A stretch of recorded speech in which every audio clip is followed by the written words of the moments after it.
synthetic braiding hair. Now a new investigation by Consumer Reports is raising alarming questions. I told you. I told you. You can't say I didn't tell you.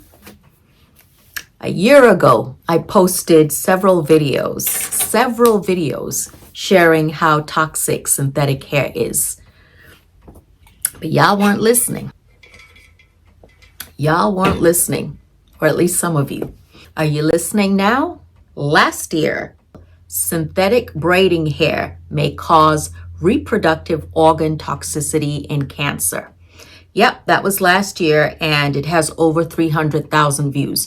Most of the comments on there were super supportive. There were a lot of hairstylists, hairdressers that came on there and shared their experiences, saying how they always suspected that something was wrong with the synthetic hair, either from their own personal experience or also from the experience of their clients. I shared some of the information I had learned on TikTok, not just on YouTube, and that kind of went viral.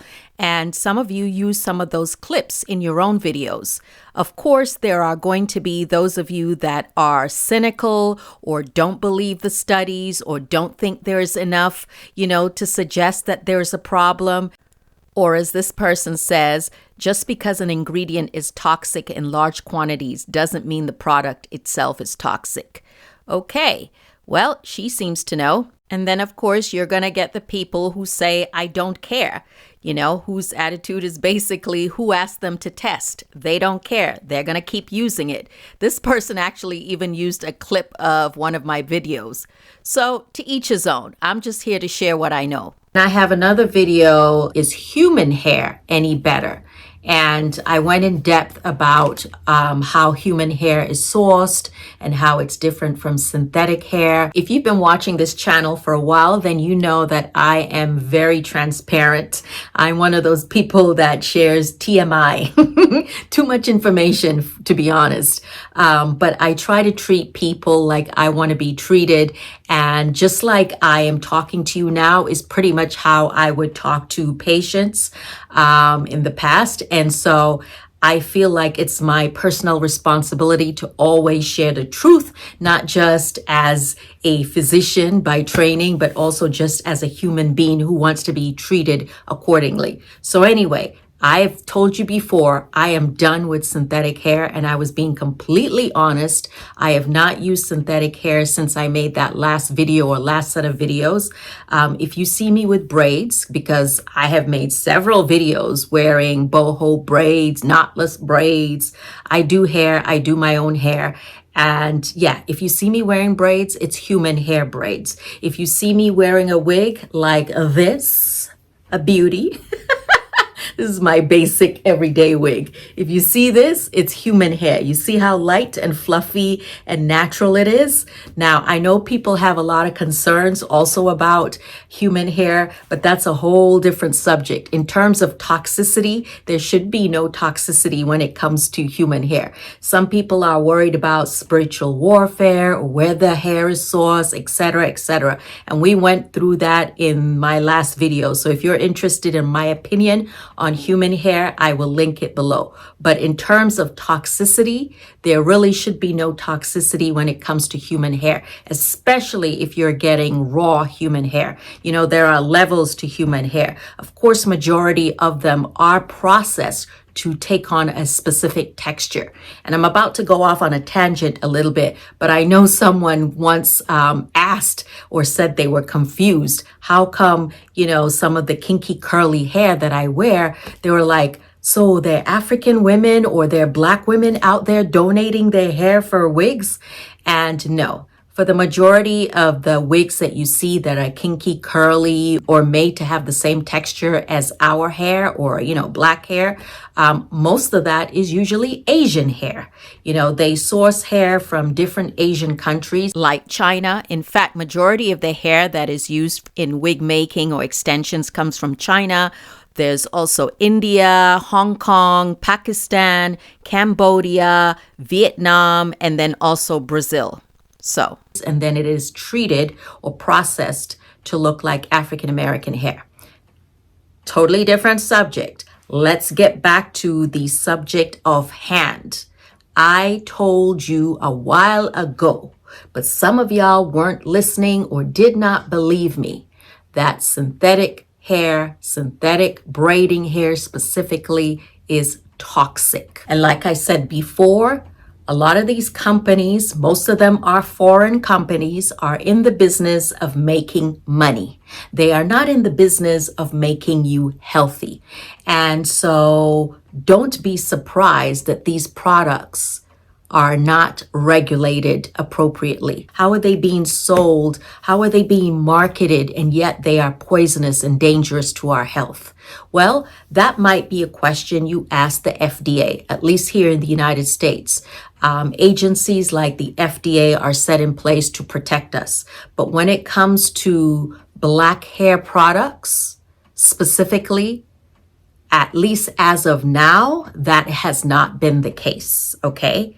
So there has not been any regulation in place, really, to make sure that these companies are not poisoning us. But hopefully, if more and more of us stand up, make it a point to complain to our lawmakers and also stop using some of these products, then eventually maybe these products will stop being sold. In addition to the videos that I did about synthetic braiding hair, I also did a video about the dangers of hair relaxers, right? And that's not what we're really going to talk about today, but I figure it's in the subject of hair care.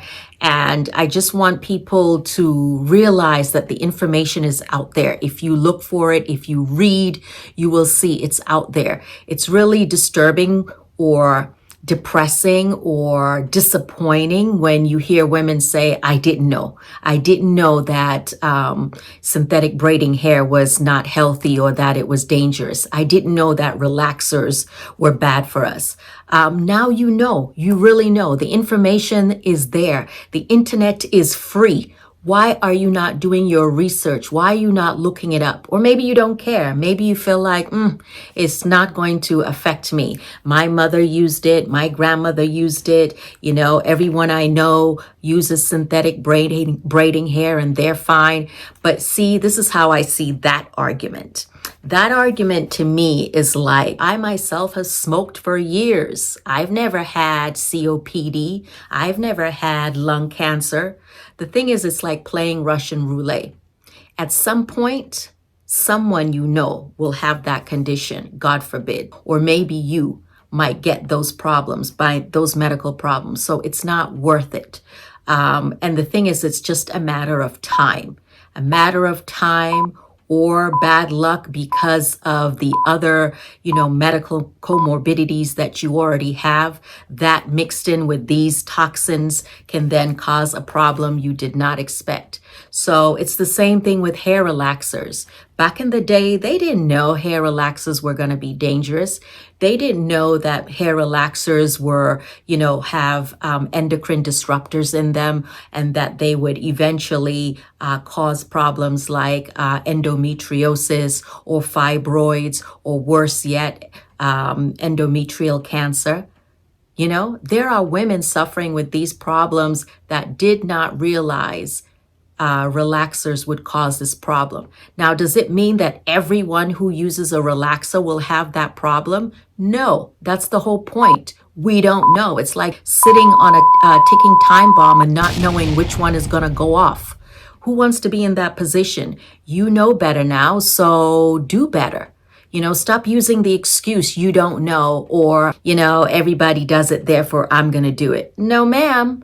Everybody's jumping off a cliff. I'm going to go jump off that cliff. I don't think so. In all of my previous videos, I talked about the different chemicals like PET, PEP, PVC, which is polyvinyl chloride.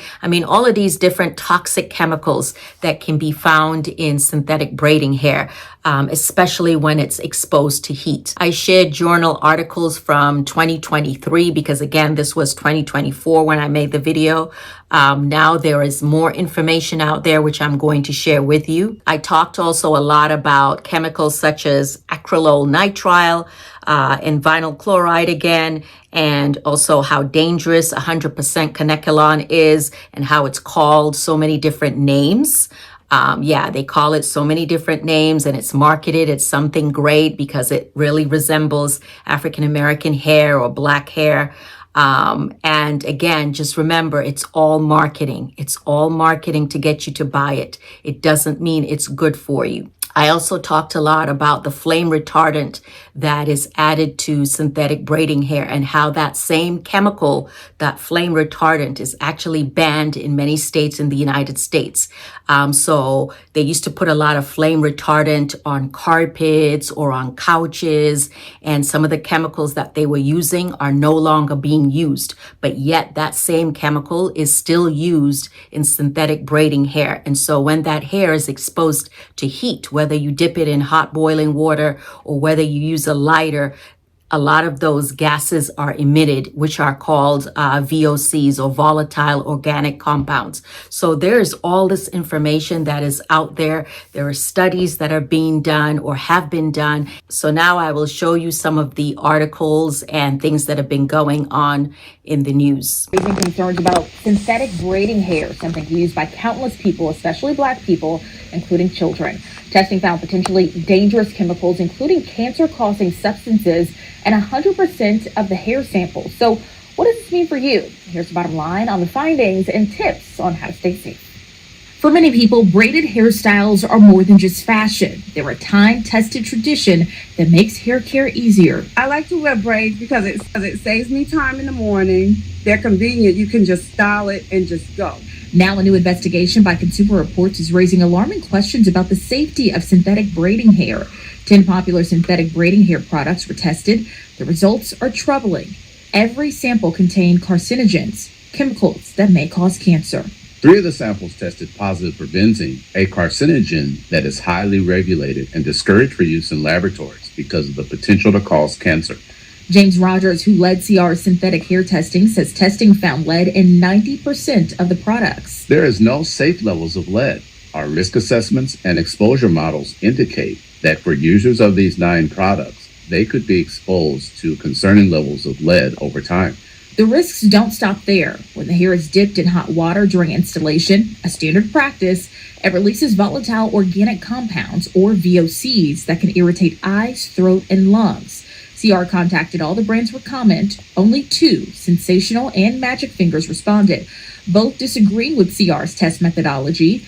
HairZone Sensational said, "We unequivocally stand by the safety of Sensational products, and our company urges consumers to continue to confidently use Sensational products." Magic Fingers says, "We strongly stand by the safety of our products and the quality materials used to make them. If you use synthetic braids or if you install them, experts recommend the following safety precautions to reduce risks. Check for product recalls, read labels carefully, and limit how long you wear the style." And in case that wasn't good enough for you, let's go a week ago. No, let's go 2 weeks ago. Ebony.com is synthetic braiding hair hidden risk. Not that Ebony is a medical research place or, a research paper. Of course not. But we know that in order for it to be in Ebony, it probably has gained enough attention and concern, right? So this article is under Beauty and Health. It says Braids, Beauty, and the Truth About Synthetic Hair, What You Need to Know. This was written February 2025, so not too long ago. Let's see, let me go to, I want the meat and potatoes. The reality behind synthetic hair. Braids are beloved for the accessibility, whether you're splurging. I just want to hear the medicine or the science behind it. Okay, so here they're discussing the Science Speaks Consumer Reports eye-opening findings. Of course, they mention carcinogens, they mention the lead, they mention the volatile organic compounds. Of course, they talk here about the billion-dollar industry. Let's see what they talk about in terms of what's next, because a lot of times people keep asking me, so what are we supposed to do? Even though I've shared in that first video, I gave you alternatives. But let's see what they say here. Rinse before you install. Soaking synthetic hair in vinegar and water mix before braiding can help remove some chemical residues, But as I've told you before, it doesn't completely remove it. And just because you rinse it in vinegar does not stop the itching in many people, nor does it really remove the bad chemicals that is made in the fibers. But I know some people do that just to help with the itching, which again, my point is, why do we even have to do that? Just think about it. Why? Do you think if this product was meant for a white audience or majority white population, they would spend money on a product and then go and have to wash it in order for it to be usable, or in order for it to be comfortable to use? No, they wouldn't go through all that. All right, so number 2 says opt for human hair alternatives. That's pretty much what I do. It says, while pricier, human hair extensions eliminate the risk of synthetic chemical exposure. Number 3, support transparency. Push for brands to disclose ingredients and advocate for better industry regulations. Yes, I agree. Pay attention to your body. Exactly. If you're experiencing irritation, headaches, or respiratory issues after getting braids, take them down immediately. This is not a scare tactic. It is a courtesy. You can also find this article from Harvard if you look up School of Public Health, and it was written by T.H. Chan, highlighting the Consumer Report and the findings. So I encourage you to look that up if you would like to verify. I also decided to look up the article from the Consumer Report, and it's an interesting read, especially for those who don't understand the cultural significance of braids. But of course, most of us do. And I also found that they had a petition that is, to alert the FDA or to encourage the FDA to get dangerous products out of hair products. You can see it there. It says read the full petition. So when you press on the link, you see it says FDA get toxic chemicals out of synthetic braiding. So they're asking for people to sign that petition. So you can go to the website yourself, action.consumerreports.org, and you can find that petition.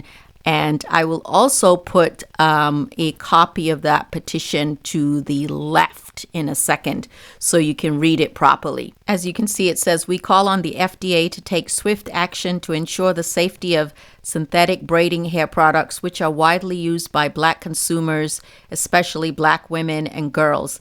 Recent tests, etc., etc. Again, the website is action.consumerreports.org, and you can sign the petition if you're interested. In the end, you are a grown woman. If you're watching this, I'm assuming you're a grown woman. It's up to you what you do with your body, your hair, your life.